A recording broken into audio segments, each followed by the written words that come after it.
Hello, everyone, and welcome. I'm Gabriela Shulman. Before we begin, I'd like to give a special thank you to Caden R. McKean, one of our producers of today's Spotlight special, whose dedication helped make this conversation possible. Today, we're honored to be joined by Mayor Konstantine Anthony, who made history as the first openly autistic mayor in the United States. In this conversation, we'll talk about leadership, inclusion, and the American dream, and what it means to build a country where everyone belongs. As the mayor of Burbank, California, and someone who comes from a background in acting and stand up comedy, Mr. Anthony brings a unique perspective on how storytelling, community, and courage can help shape the future. From the comedy stage to City Hall, proof that the American dream still belongs to all of us. Welcome to our special. And today we're joined by Mayor Konstantine Anthony of Burbank, California. If you want to introduce yourself, go right ahead. Yeah, sure. Yes, my name is Constantine. I'm a council member here in the city of Burbank. Um, a couple of years ago, I was appointed to be the mayor of the city for a year, and at the time, I was the first diagnosed autistic mayor in the United States. I have worked a very long time in disability rights and disability advocacy, and just happy to be here speaking with you today. I'm so excited to talk to you. So, my first thing I want to get into, thank you, first of all, for spending time with us today. I was really excited to learn that before you were elected, you worked as an actor and in stand up comedy. I actually have done stand up and I'm trying to be an actor. Also, when I heard you have autism, I have dyslexia and ADHD. I know they are not the same thing, but sometimes people connect them, and I wanted to share something like that was really interesting to me. But something I was curious about was how has your background in performing helped you connect with other people as a leader? And do you think storytelling and humor can help bring this country together, especially when things feel so divided? Well, I tell people all the time that from a sociological standpoint, human beings are at their very core storytellers. We are a communal species, right? If you go back through evolution and when we were simply apes living in trees, we lived in family units and village size units. And we've held that together for tens and twenties and thirties of thousands of years, living in communities. So we communicate with each other through our shared knowledge. And one of the things that has been the strongest bond between human beings is our ability to tell stories. That's how we pass information on from generation to generation. And the strongest stories have held for the longest period of time.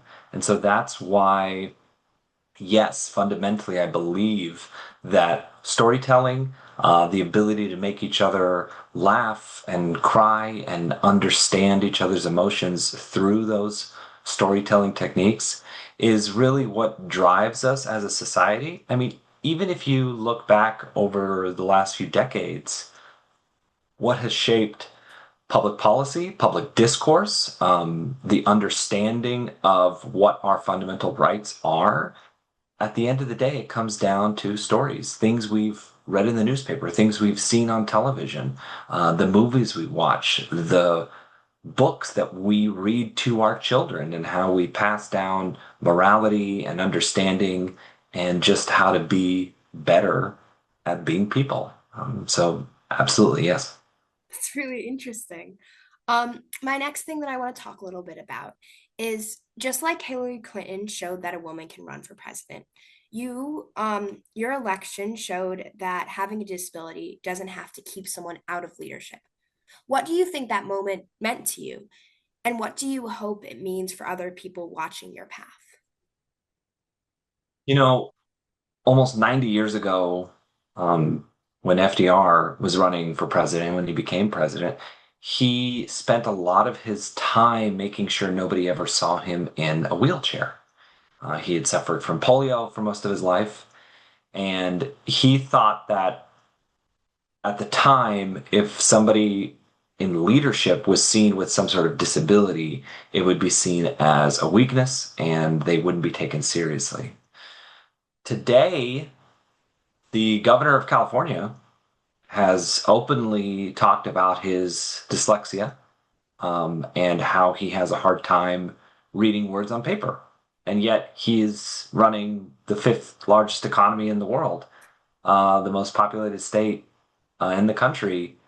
And so for me, when I look at the changes over time on how our society, especially American society, has really accepted people with disabilities, not just giving them simple access and rights with the Americans with Disabilities Act, but really putting our best foot forward and treating everyone as equals. I think we've come a long way.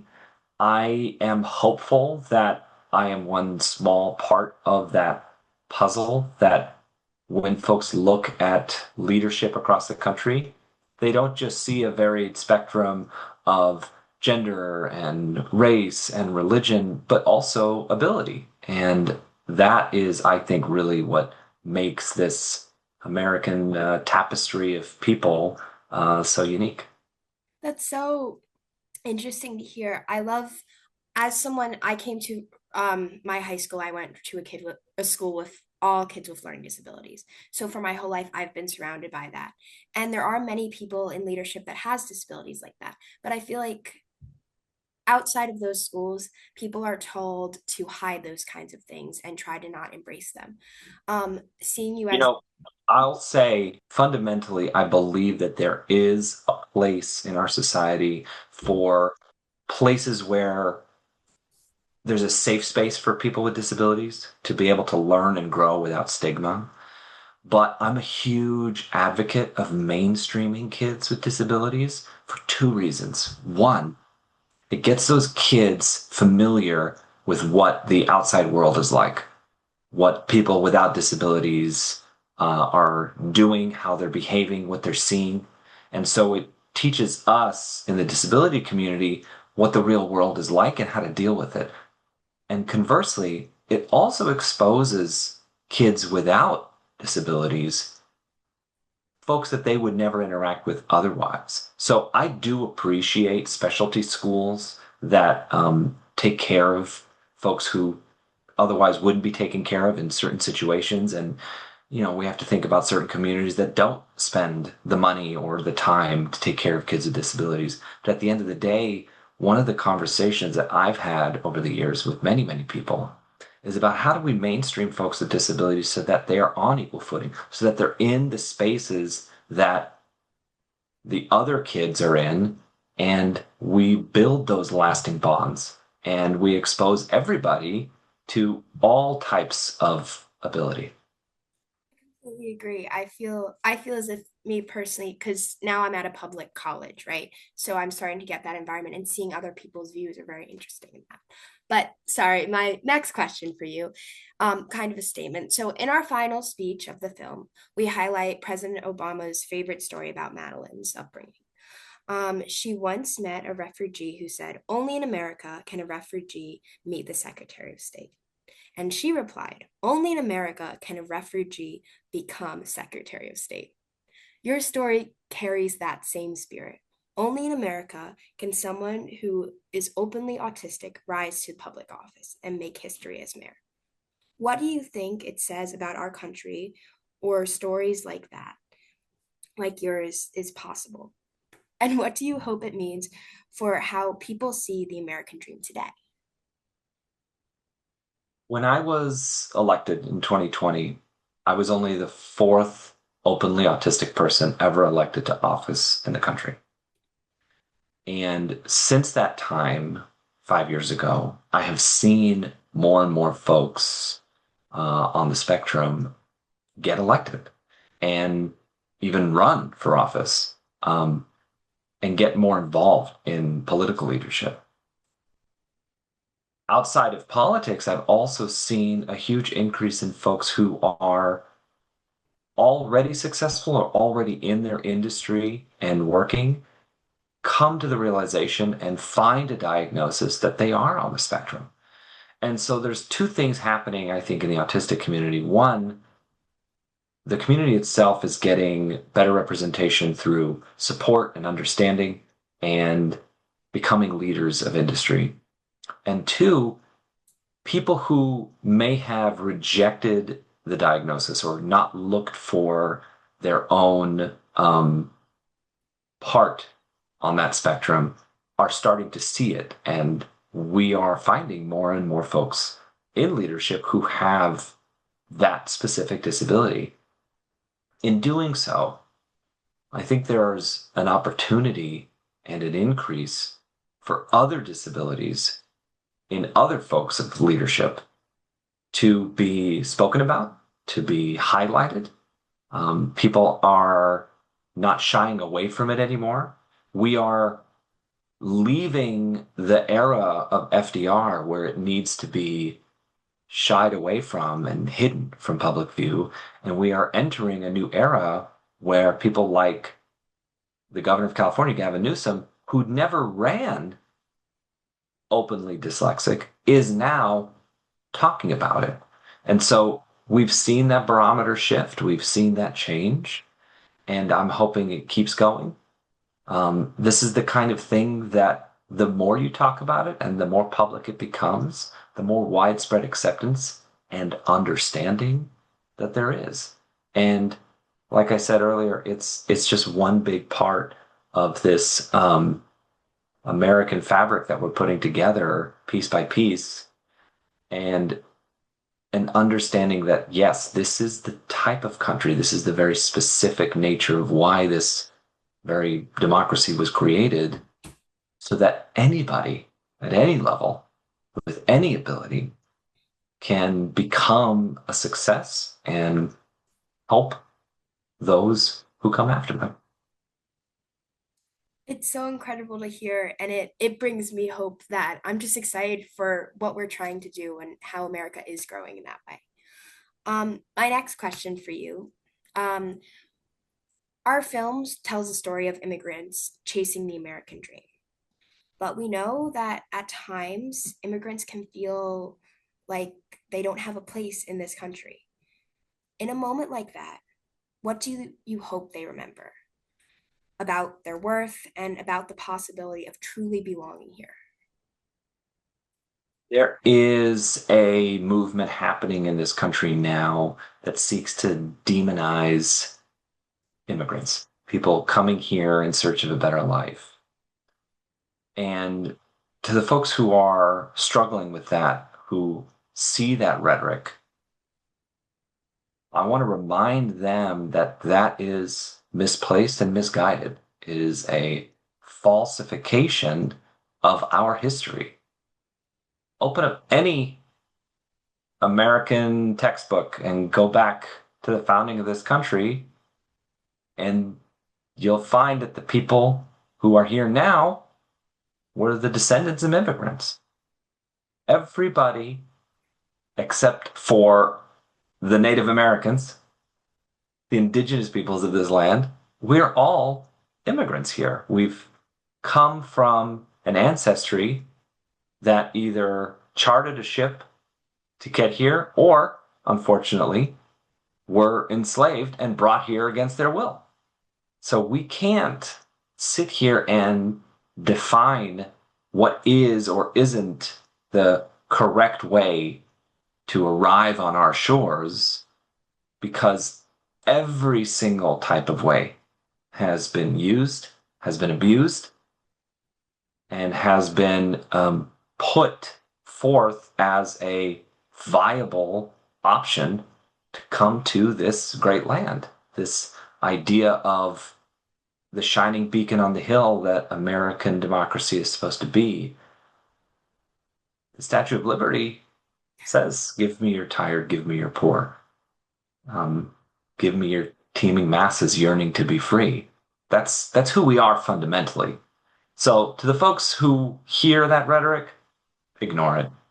And to the people who are parroting that rhetoric, I would ask them to look deep inside themselves and understand why they're pushing that narrative. Why are you being told there is a good type of immigrant and a bad type of immigrant. And fundamentally, you will find that there is a nefarious political motive in having you believe that some people inherently are bad or inherently are illegal. And that's just wrong. It's just wrong. And it's incorrect. And it doesn't hold true to the history of this nation. It's very insightful. That you put all the words that I wish I could say correctly. Um, my next thing for you is, so our team is from all across the country, each bringing their talents to help bring this film to Hollywood. For us, diversity and inclusion aren't just buzzwords. They're what make this project possible. But today, there are people who say that DEIs or having a disability is somehow not allowed. As the first openly autistic mayor, have you felt that kind of attack? And what would you say to the people and companies who still believe that embracing diversity makes them strong? So when I ran for office, the year I got elected, there was an attack ad sent out about me, questioning my mental fitness about whether or not I could do this job because I was autistic. And it was not surprising. People have asked me that before. People have questioned me before. I didn't think somebody would put together a video talking about it, but there it was. And honestly, when folks in the community saw it, they rejected it. That year, I ended up breaking the record for most votes in the city's history. So I think what happened in our community is that people realized that that is not the correct way to talk about people. That is not the correct way to question one's ability to do a job that, frankly, I have been doing now for 5 years. I was reelected in November. I broke the record again for most votes. So I seem to be doing okay. When people go out of their way to slander the idea of DEI, to slander the idea of creating equity so that people have equal opportunity, I remind folks that we've been doing that for years. We've created a way for individuals to compete in very simplistic and fundamental ways. There's been efforts throughout the country to sort of normalize an understanding that certain people can't do certain things. When you are at a place of work and there's an opportunity for a person who is not the same height as somebody else to use a step ladder to simply get something off the top shelf. That is a standard protocol in most offices. Yeah. And yet, fundamentally, that is a DEI program. If you can't reach the top shelf, doesn't mean you can't do the same job as somebody who is taller than you. So we provide a simple step stool. It's paid for by the business, right? You don't have to bring it from home, but it's provided as an opportunity for you to perform the jobs and functions of your duties at the same level as everybody else. Nobody questions that at all. Nobody thinks to themselves, oh, that's DEI and we got to get rid of it. But it is. It literally is diversity, equity, and inclusion, because you're allowing people who have different fundamental heights to reach the same level of shelf. Now, obviously, that's a very simplistic explanation, But that's the kind of thing that we do across the country now, and most companies accept it, most governments accept it, most people in their families accept it. You know, when you talk to anyone who has more than one child, they'll tell you two, three, four kids, they're all different and they all have different needs. As a parent, you know that you can't parent the same kids the same way. It doesn't work. That is like parenting 101. And yet, the folks who slander DEI would tell you that that's wrong. No, no, you can't treat them differently. Everybody's the same and you got to give them the same. But that's fundamentally against our understanding of how society works. Mhm. People are different. People have different needs. People have different strengths and different weaknesses. So, how do we as a society accept that and legislate it, provide for it, finance it? And yet, the people who are telling you those things, again, are doing so for a nefarious political reason. They want you to believe that DEI is a bad thing, is for nefarious political purposes. They want you to vote against your own self-interests. That is fundamentally what is happening right now in this country. There are people in charge, people in leadership who are talking to the vast majority of folks about the problems of DEI, saying that somebody else is having an easier time than you and getting ahead of you, and so you need to vote to keep those people back. But I'll be the first one to tell you, and not the last, that somebody else's success is not your detriment. Somebody else doing well has nothing to do with you doing poorly. So we need to support each other to help when we're doing poorly. That is really what DEI is about. It's about getting everybody to be successful. A rising tide lifts all boats. That was truly the best way that anyone has ever explained it to me, because I thought I understood. I mean, I have those kind of things in school. I had the certain, like the whatever it's called, I can't think of the name, but I was like, I don't know, it's a thing. That IEP in school, the Yeah, individual education plan? Yeah. yeah, I've had it all my life, and I was like, it's a thing. But when other people, as I get older, I'm better at explaining it. But to take it in those like simple terms, say like it's a stepladder, or just to explain it is so much more engaging in a sense. And also, I feel like I understand, which as someone I feel like I should have understood, but I feel like I know how to give it to someone else. Anyway, Some parts of the country, they call it a 504 plan, all right, yeah, which I had based everything. on, yeah, They were like, you got all the dyslexia. I was like, yeah. yeah.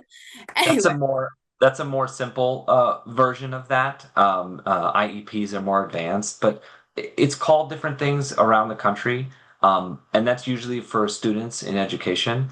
But if you go into a place of business, if you go for your job, um, it's it's a simple understanding between you and your boss, and they just call it accommodations, right? that's the An accommodation.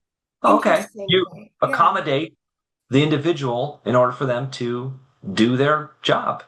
And it's, Happens all the time. yeah. And it's funny because there's definitely been a time, for at least for me, where I felt like I shouldn't have shared that I had it. I used to hide behind it. I used to not. And then I did this program. This is completely off topic. I'll get back to the questions. I did this program that it was a study about autism and dyslexia, and we put on a Shakespeare play.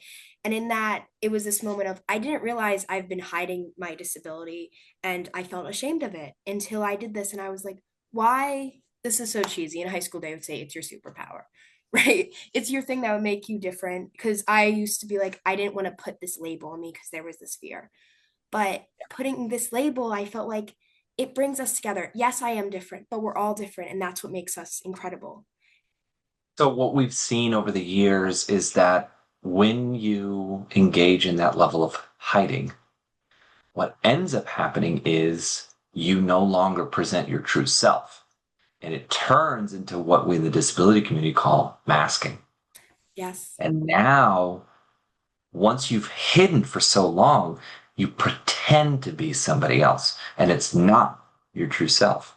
And so I have been a huge advocate of removing masking, of trying to help people come to terms with who they are, to be able to talk publicly and openly about their need for accommodation. And let's talk about that word. The word accommodation is a kind word. It means to accommodate somebody. It means to be helpful and not hinder them and support. It's not a dirty word. It's not a slanderous word. Um, I would love to accommodate people. We talk about that word as a positive in other everyday regular speech, but suddenly when we're talking about it in a government mandate or a business practice, oh, now it's suddenly terrible. Now it's part of DEI. Now it's part of these people trying to take over and get ahead. Why? Why have we done that? Yeah. Yeah. I think if we lead with kindness, if we lead with understanding, folks won't feel the need to hide. Folks won't feel afraid to do that and put up these masks, to put up these false narratives about who we are. Um, that kind of truth about yourself coming out is fundamental to your mental health. It's fundamental to your understanding of your place in the world. And at the end of the day, it helps you communicate your lived experience to other people. And that, going back to the original part of this conversation, that communication is the key to our humanity. How we tell our stories to each other, that makes us humans. So by having these layers of identity that we've put in front of us, it prevents us from seeing the true self, the true identity underneath. That's incredible. So our marketing team, just our team in general, they had some questions. So, one of our marketing directors asks, what do you believe is the core of the American dream today, compared to what it meant when America was first founded? It hasn't changed. It hasn't changed. People who fled Europe were fleeing oppression. They were fleeing the overarching control of kings and royalty and um, constant wars over sovereign territory. And fundamentally, they had no individual rights of their own. They had no rights to their own property, right? Everything was owned by the monarch.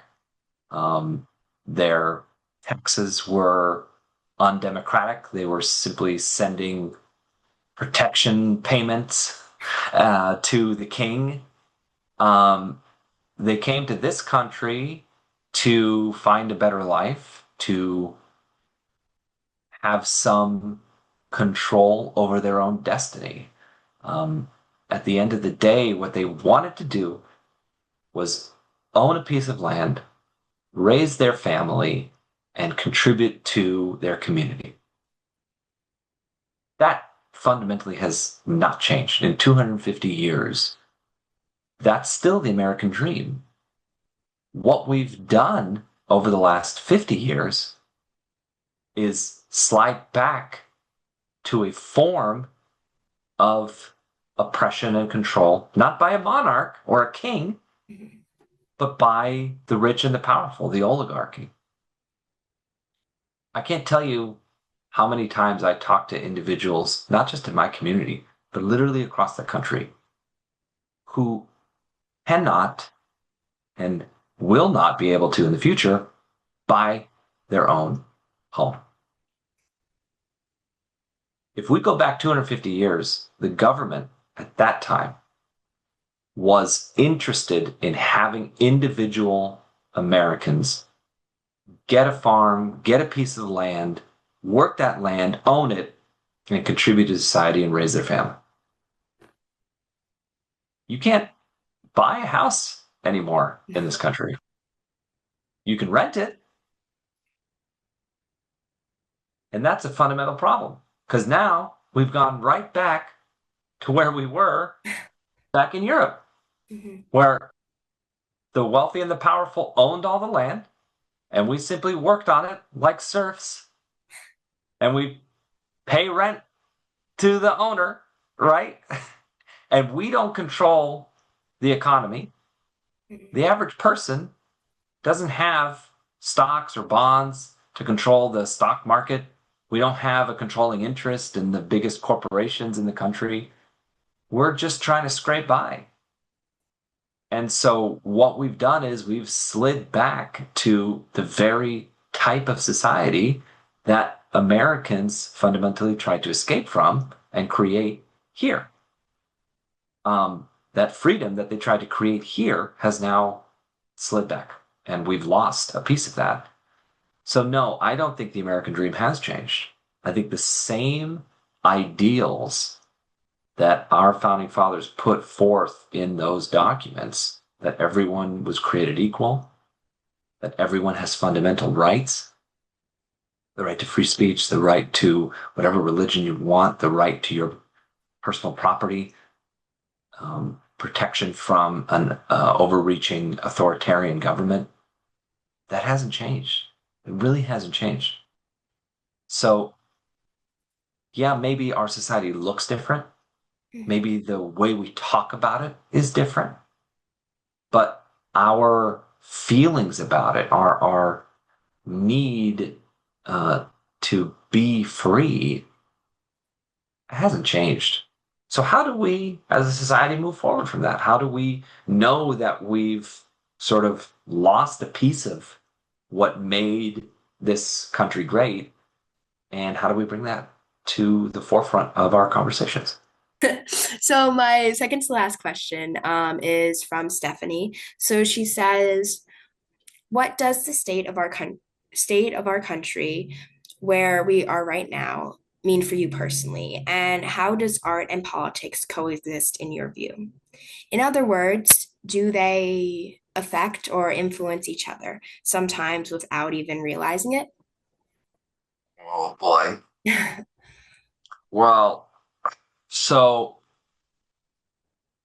I was elected in 2020, which meant I was campaigning and running for office when Donald Trump was in his first term. And the reason I ran Mhm. was because of what he was doing. And I knew that at the end of the day, I needed to do everything I could to fight back.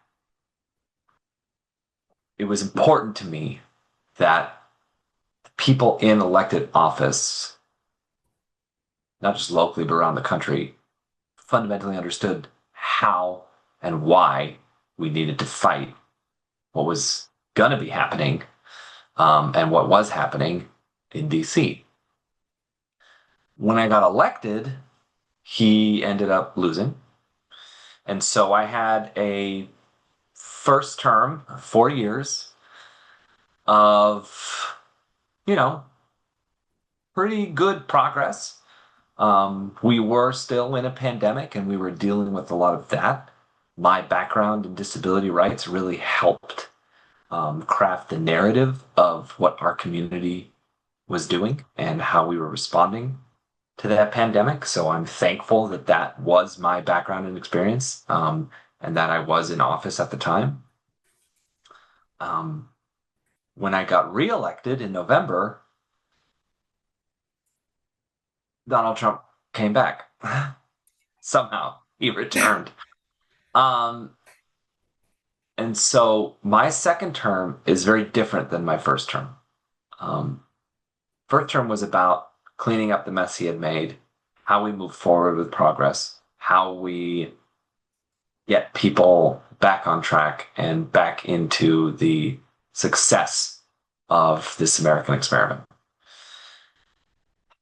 The last 6, 7, 8 months have been very different, and it has been a lot of resistance. That is really the key word here. What are we doing locally to resist this slide into authoritarianism, this slide into the kind of hateful, demonizing rhetoric that is taking a grip of our country. And it's been tough. I don't sleep as easy as I did the first 4 years. It's hard. You'll find that if you talk to any elected official at any level across the country, they will tell you working in politics while Donald Trump is in the Oval Office is a fundamentally difficult job. And I'm hoping that the work I do has a material benefit in protecting the most vulnerable among us. I'm so glad to hear that you are out here trying to make a difference because it is a scary time. It's scary, and I can't imagine the stress that you were under. And I just personally want to say thank you for trying. Now, my final question for you today. So our producers always say this film was created to answer the question the world is asking. Does the American dream still exist? If so, imagine the world is watching the special right now and, and asking you directly, does the American dream still exist? And like a phoenix, can America rise again to be the greatest country in the world? What would you say? My job, and I believe the job of every elected official in this country, is to make the American dream a reality. That's what we're elected to do. The American dream can never die. It will live for as long as this country remains a republic. What we hope for is that the dream becomes a reality for the American people. Right now, when I look around, not just my community, but many communities across the country, that reality is just a dream. It is, at times, even smoke and mirrors. It is a impossible, out of reach, hype dream. It didn't used to be, though. Didn't used to be. We can do better. We can fix the problems that we have today because we know that it has been better in the past at different times in our nation's history. Not for everybody. Not for the least of us. But the more and more people who understand and fight for that American dream, the more people will find that it becomes a reality. And so I'm hoping, not just with your film, but the work that many of us are doing out in the community gets people to understand that they can have that American dream become a reality for them.